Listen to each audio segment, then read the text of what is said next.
안녕하십니까. 매일 아침 조간신문의 주요 기사를 딱딱 풀어서 해석해드리는 조간 딱풀 3월 18일 목요일에 인사드립니다. 서울시장과 부산시장 보궐선거 오늘과 내일 후보 등록을 하죠. 내일까지 후보 등록을 하는데 이 여권에서는 어제 민주당 박영선 후보가 단일 후보로 확정이 됐습니다. 열린민주당 김진애 후보와 단일화를 했는데, 자, 범야권은 지금 서울시장 후보 단일화는 원래 어제 오늘 여론조사를 해서 내일 확정한다 뭐 이런 예정이었는데 아직까지 못하고 있습니다. 오세훈 안철수 두 후보가 여론조사의 문항 또 방식을 놓고 지금 여전히 충돌을 하고 있는데, 자, 어제 여론조사도 실시하지 못했습니다. 그래서 오늘 다시 계속 협상 중입니다. 아직까지도 협상 중입니다. 경향신문 보시면은 이렇게 표현을 했습니다. 박영선은 출항했다.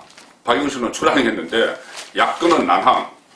자, 이런 제목을 뽑았습니다. 박영선 후보가 확정됐고 야권은 여전히 티격태격하죠. 어제 한 모임에서 세 사람이 같이 모여있는 사진이 찍혔는데, 자, 이 세 사람이 3자 대결로 갈지, 극적으로 범야권의 후보가 단일화될지 좀 기다려 봐야 되겠습니다. 지금 오늘이 보선 D-20일이 됩니다. 그래서 동아일보는 3면에서 이 안철수와 오세훈의 간극, 어떤 간극이 있는지 그것을 설명을 하고 있습니다. 안철수 쪽은 무선전화 100%로 여론조사를 해야 된다.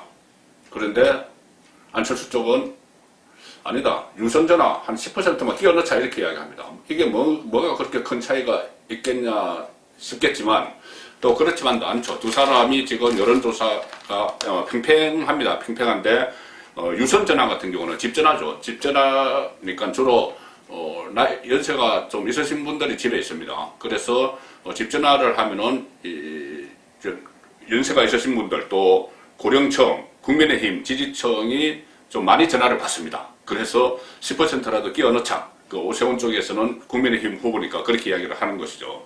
오세훈 안철수 단일화 협상이 또 결렬됐고 유무선 비율, 문항 형식 평행선이다. 오늘 극적 타협 가능성은 일단 열어뒀다. 그런데 둘 다 따로따로 후보 등록을 한 뒤에 투표지가 인쇄되는 29일까지 그 전에 또 연장전을 해서 단일화를 할 수도 있다. 이런 이야기입니다. 안철수 쪽은 양쪽은 지금 굉장히 신경전을 벌이고 있는데 안철수 쪽은 김종인 비대위원장이 계속 이 안철수를 무시를 하면서 단일화 작업을 방해하고 있다 이렇게 봅니다. 그래서 여당이 보낸 엑스맨 아니냐 뭐 이렇게 이야기했는데 오세훈 쪽에서는 안철수가 A급 엑스맨이다 이렇게 반격을 했습니다. 이 안철수 쪽이라고 이야기한 것은 이준석 전 비대위원이죠. 이준석은 이렇게 이야기합니다.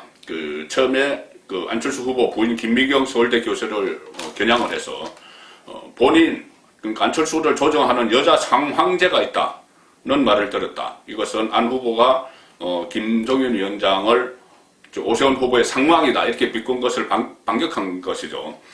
그렇게 되니 이 안철수가 또 이렇게 이야기합니다. 김종인 위원장의 사모님이 제 아내와 이름이 같아. 김미경이죠. 두 사람 다. 그래서 그분과 착각해서 그런 거 아닌가 이렇게 비꼽니다. 그리고 자기 당의 위원장 김종인을 디스한 거 아니냐. 뭐 상황제라고 했으니 내 부인이 아니고 김종인 부인을. 그러니 곧 잘리겠네. 뭐 이런 식으로 또 받아쳤습니다.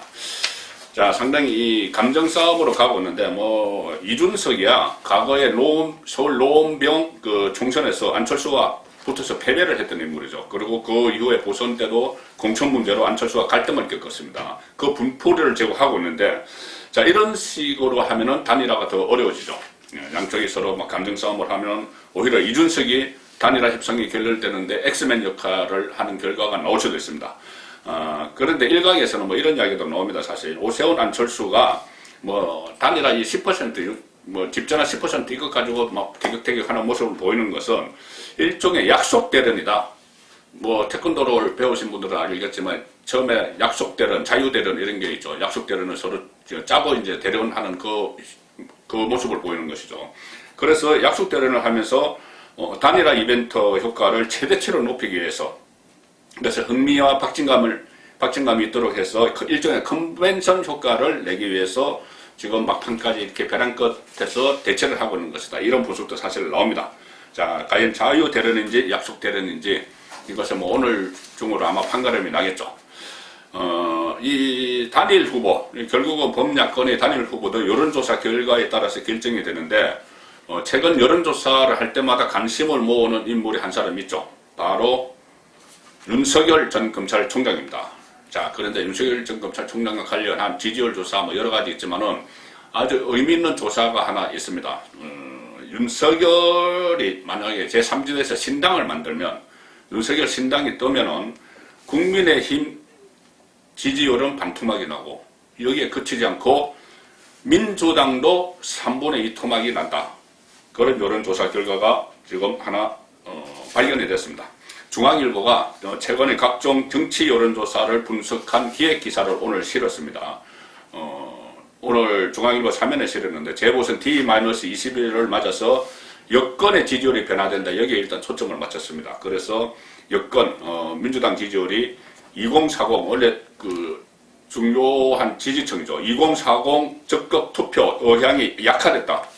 그래서 여당의 콘크리트 지지층이 흔들리나, 일단 여기에 초점을 맞췄는데, 그 안에 분석기사 보시면은 아주 흥미로운, 제가 말씀드린 국민의힘 반타작나고 민주당도 3분의 2 타작난다. 윤석열 신당이 뜨면 그런 내용이 나옵니다.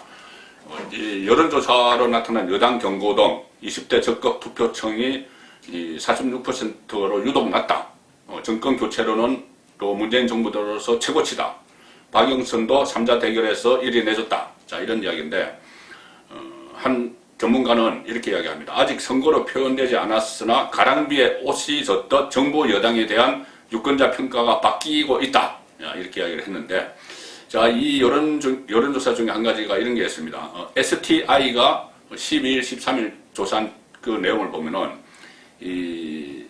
그러니까 민주당 지지층 결집도가 제가 약해졌다고 여기 분석했는데, 이것이 윤석열과 관련된 데서도 나타납니다. 최근 윤석열 전 검찰총장의 제3지대 신당 창당을 가정해서 STI라는 여론조사 기관이 여론조사를 했습니다. 여기 보면은 현 시점 지금 시점 아직 신당에 만들기 전에 지금 현재의 정당 지지율을 보면은 국민의힘이 36.8, 민주당이 30.7, 국민의당이 5.9, 이 순위입니다. 그런데 신당을 창당을 했다. 윤석열 신당이 모습을 드러냈다. 그때 만약에 윤석열 신당이 있다고 가정을 하고 여론조사를 한 겁니다. 그렇게 되니 윤석열 신당이 28.0%입니다. 1위입니다. 그 다음에 민주당이 21.8, 국민의힘이 18.3. 자, 이렇게 나타났습니다. 상당히 의미가 있는 기사인데, 조금 전에 제가 정부 여당의 평가가 가랑비에 옷 젖듯 바뀌었다고 말씀드렸는데, 그 반사 효과를 정부 여당에서 이탈한 그 유권자들을 국민의힘이 가져가는 것이 아니고 윤석열이 가져가는 걸로 나타나는 거죠. 그래서 윤석열 신당이 뜨면은 당장 지지율 1위 정당이 되는데 좀 격차도 있습니다. 민주당과. 그런데 이 사람들이 어디서 옮겨가서 윤석열 정당을 지지하게 되느냐, 이 결과가 나온 거죠. 국민의힘은 윤석열 신당이 뜨기 전에는 36.8, 그런데 뜨고 나서는 18.3, 딱 반타작 났죠. 민주당은 국민의힘이 뜨기 전에, 윤석열 신당이 뜨기 전에 30.7, 그런데 윤석열 신당이 넘으면 21.8로 내려앉습니다. 그 10%포인트 정도가 빠져나갔으니, 3분의 1이 빠져나갔으니 3분의 2 토막이 나는 것이죠. 자, 이렇게 지금 민심은 문재인 정권을 떠나고 이미 문재인 대통령은 레임덕에 들어가 버렸고, 또 윤석열이 오히려 미래 권력으로 떠오르는 이 상황인데도, 자, 문재인 정권은 아랑곳하지 않고 자기 편 챙기기에 열중을 하고 있습니다. 기어코 박범계 법무부 장관 박범계가 전 총리 한명숙 구명운동에 팔걷고 나섰습니다. 이 시국에 한명숙 구명운동을 벌이고 있습니다. 2년 뇌물 받은 죄로 2년 동안 징역까지 살았죠. 그리고 대법원에서 다 확정 판결하고 대검에서 나중에 수사 검사가 재수자들을 해유해서 증거를 만들었다 이런 데 대해서도 대검이 조사해서 아니다, 무혐의로 했는데, 박범계가 또 수사지휘권을 발동을 했습니다. 끝내 한명숙 살리기, 박범계 수사지휘권 발동, 그 당시에 수사했던 검사들을 기소하라는 이야기입니다. 자, 대검에서 검찰 자체 조사에서 괜찮다, 아무 문제가 없다고 했는데, 또 수사지휘권을 발동을 했죠. 불기소된 검찰 위정교사 의혹 사건이죠. 박범계가 기소 가능성 다시 살펴라 이렇게 명령을 했습니다. 법조계에서는 직권 남용이고 검찰 독립 훼손이다 이렇게 반발을 하고 있고, 자 조남관이 그 법무부 장관은 검찰총장에게만 특정 사건에 대해서 수사 지휘를 할 수 있죠. 그런데 검찰총장이 지금 없으니, 윤석열이 나갔으니 직무대행 조남관 대검차장이 이 지휘를 받았는데 오늘 입장을 밝힐 예정이라고 합니다. 조선일보는 사면에서 한명숙 결국 유죄를 못 뒤집었죠. 못 뒤집으니 검찰 수사에 아예 그냥 흠집내기다. 그리고 나중에 사면까지 노리고 있다. 이런 명분으로 나중에 그 문재인 임기 내에 사면해 주려고 하는 것 아니냐. 이런 시각이죠. 자, 새로운 증거가 나타나기 전에는 뭐 재심 청구를 할 수도 없습니다. 한명숙은 노무현 정부 총리 당대표 지냈죠. 그리고 친노 진영의 데모다. 이런 상징성이 있습니다. 그리고 문재인 대통령이 국회에 입성할 때 하면서 처음 정치할 때 그때 당대표가 민주당 대표가 한명숙이었죠. 무슨 뭐 은혜를 갚는 것인지.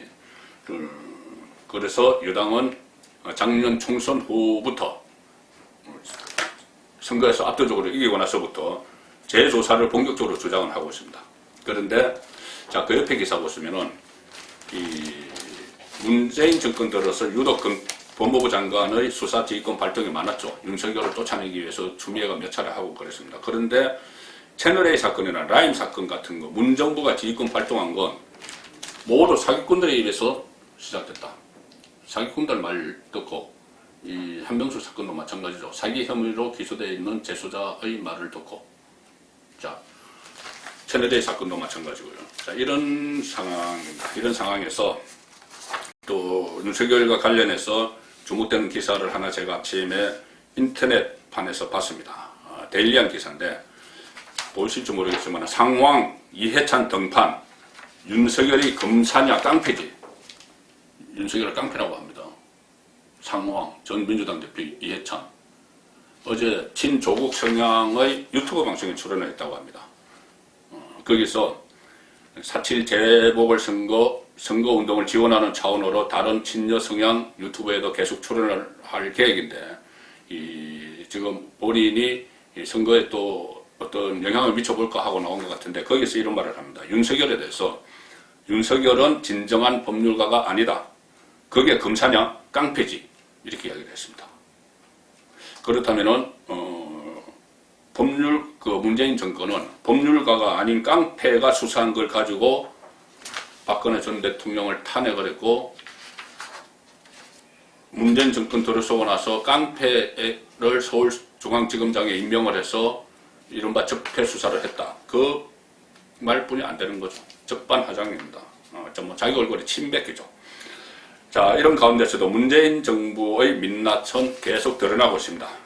얼마 전에 대통령 문재인이 그런 이야기를 했죠. LH 사태를 가지고 LH 그 직원들 부동산 투기 사건 그것을 가지고 앞으로 부동산 적폐를 청산하겠다. 그러면서 또 촛불 민심 타령을 했습니다. 지금 이런 땅 투기 같은 것이 보수 정권 탓이라는 이야기죠. 이명박, 박근혜 정권 때 다 그렇게 했기 때문에 그것도 적폐다. 다시 적폐 수사하겠다. 적폐 청산하겠다. 그것이 뭐 촛불 민심이다. 이런 식으로 떠넘기기, 책임 전가 막 이런 것을 시도를 했는데, 자, 그런데 이 사람들이 지금 보수 정권 사람입니까? 오늘 신문을 장식한 두 사람이 있습니다. 이 땅 투기 때문에. 서울신문 일면 톱을 보시면은 송철호 울산시장이죠. 문재인 대통령이 형이라고 부른다는. 그래서 시장에 당선시키기 위해서 청와대 7개 부서를 막 동원을 해서 당선시킨 송철호, 그리고 13명이 기소되는 사건이죠. 송철호도 부인을 내세워서 쪼개기 땅 매입을 했다. 이게 서울신문 일면 톱이었습니다. 그래서 단체장까지 의혹이 번지고 있는데, 그 송철호, 울산시장 선거의 최대 수혜를 본, 부정선거의 수혜를 본 송철호도 부인을 내세워서 땅 투기를 했다. 그런데 이 적폐네요. 문재인이 말하는 대로 적폐입니다. 청산대장이죠. 배우자 명의로 용인 평창리 임야를 보유를 했는데 그 시기가 울산에서 변호사 활동을 하던 2009년에 5,929만 원에 매입을 했습니다. 그런데 이것은 기획부동산이 무려 91명에게 판 뒤 필지를 나눠 가진, 그러니까 전형적인 부동산 투기죠. 그 업체 관계자는 도로가 인접한 땅 시세는 현재 평당 300만 원 정도다. 그래서 10년 전에 산 것보다 5, 6배 정도는 가격이 뛰었다. 자, 부동산 투기 적폐들이 했다고 했는데 또 한 사람의 적폐가 있습니다. 전해철 지금 행안부 장관이죠. 이른바 삼철에서 친노 친문의 핵심, 본인이 한 건 아니고 전해철의 전 보좌관 부인이 또 안산 농지에 땅을 샀는데 26일 뒤에 신도시에 포함됐다고 합니다. 동아일보. 사전 정보가 없으면은 이렇게 땅을 살 수가 없죠. 그리고 사고 나서 불과 한 달도 안 돼서 신도시로 편입이 됐습니다. 정보가 있었겠죠. 국회에서. 송전선 지나가는 개발 제한 구역 땅을 2년 전에 1억 8천만 원, 그것도 대출을 받아서 매입을 했습니다. 그래서 이렇게 해명을 합니다. 지인 권유로 야적장 용도를 샀다. 야적장. 그런데 그린벨트였다고 합니다. 그린벨트 내 농지인데 딴 용도 쓰면 그 자체가 위법이고 주민들은 야적장이라고 했는데 물건 쌓아둔 걸 본 적이 없다. 그래서 보좌관이 이달 초에 면직을 했는데 면직당했는데 그때부터 투기설이 무성했다.